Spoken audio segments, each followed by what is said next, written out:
All right, guys, let's take a quick look at a Seiko chronograph that I think is just a great size and a very good looking watch.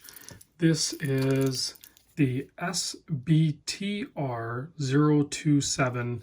I think it's like a Spirit line of models of watches. Here is some information. This was a JDM release.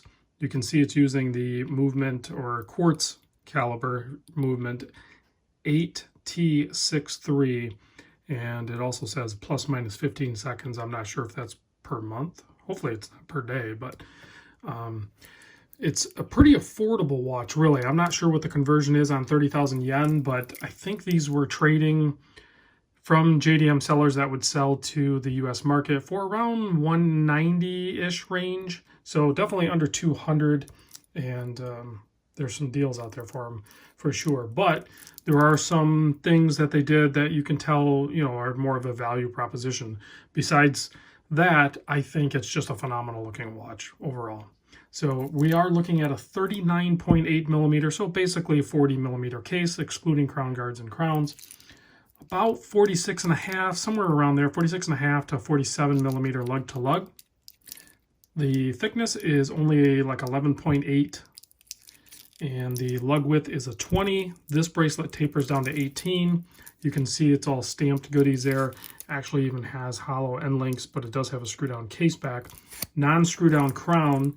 It is a 100-meter water resist. So let's go ahead and get that chronograph started.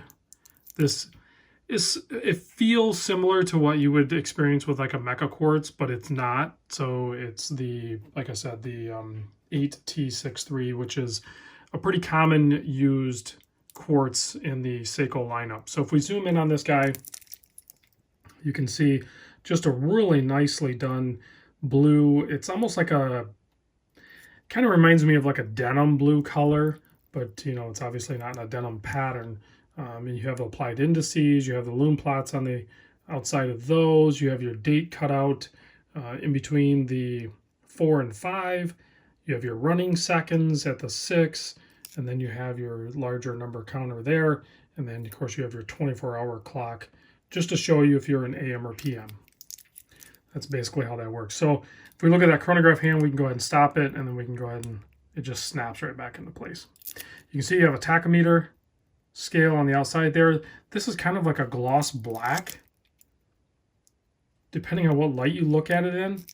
But it's basically a gloss black finish on there. It's metal, but whatever they finish it with, it looks great, and then the white printing stands out very good. So we'll do a loom shot at the end, but real quick, let's toss this guy on wrist. I'm going to take off. I'm actually wearing a Seiko today. I'm wearing the SBBN Tuna. So let's go ahead and put this guy on wrist. It's not sized or anything like that, but oh wow, I almost don't even have to size it. So there it is on my 7 1/4 inch wrist. You can see it just disappears. It's thin. It's a nice size, 40 by like 47. So very good and clean and classic looking for sure.